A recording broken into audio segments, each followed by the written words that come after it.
Dennis Riel nanumpa na bilang acting governor.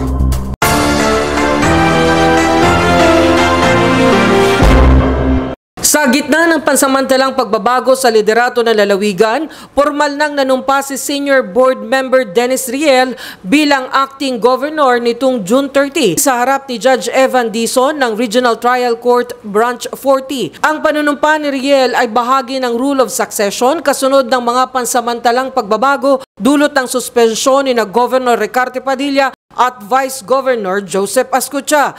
Sa kabila niyan, tiniyak ni Riel na walang magiging patlang sa pagbibigay serbisyo publiko, lalo na sa mga mahalagang sektor gaya ng kalusugan. Ang pagpapatuloy umano ng mga programang naumpisahan ng kasalukuyang administrasyon ay kanyang prioridad.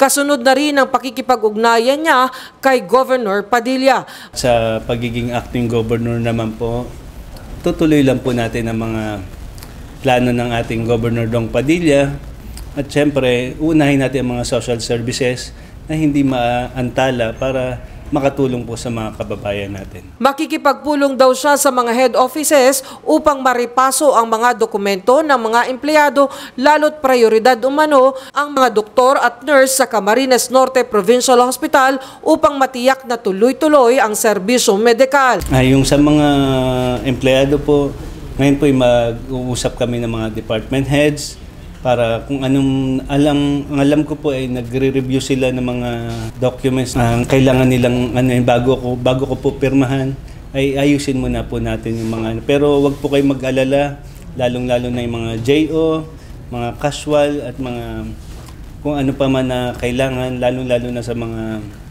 yun nga po sabi ko sa social services sa provincial hospital yan po ay dapat i-prioritize natin. More or less po lahat naman po ma-retain natin para lang hindi maano. Unahin lang po natin yung mga contractual talaga, mga doktor, mga nurse na talagang immediate na kailangan ng hospital natin.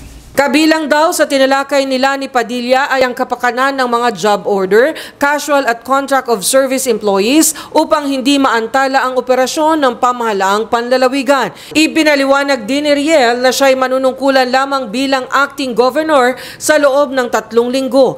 Nung nag-usap po kami nung nakaraang Sabado ni Governor Dong sa Manila, may mga konting bilhin nga po sa employment ng tao na wag rin maantala yung mga social services natin. Kaya ako'y pansamantala lang naman po kung governor, 3 linggo lang po akong governor. Kaya hindi po tayo mag-overacting, acting lang po ang gagawin natin. Kaya pagtapos naman po ng 3 weeks, ay magiging acting vice governor naman po ko. Kaya sa panlalawigan na po ko nakadistino. Kinalaunan si Vice Governor Ascutia umano ang inaasahang uupo bilang acting governor habang si Riel ay babalik sa papel bilang acting vice governor. Pansamantala namang gaganap si board member Giancarlo Lucad Villapuerte de Lima bilang presiding officer ng Sangguniang Panlalawigan. Para sa CNTV News, Mutia Montenegro.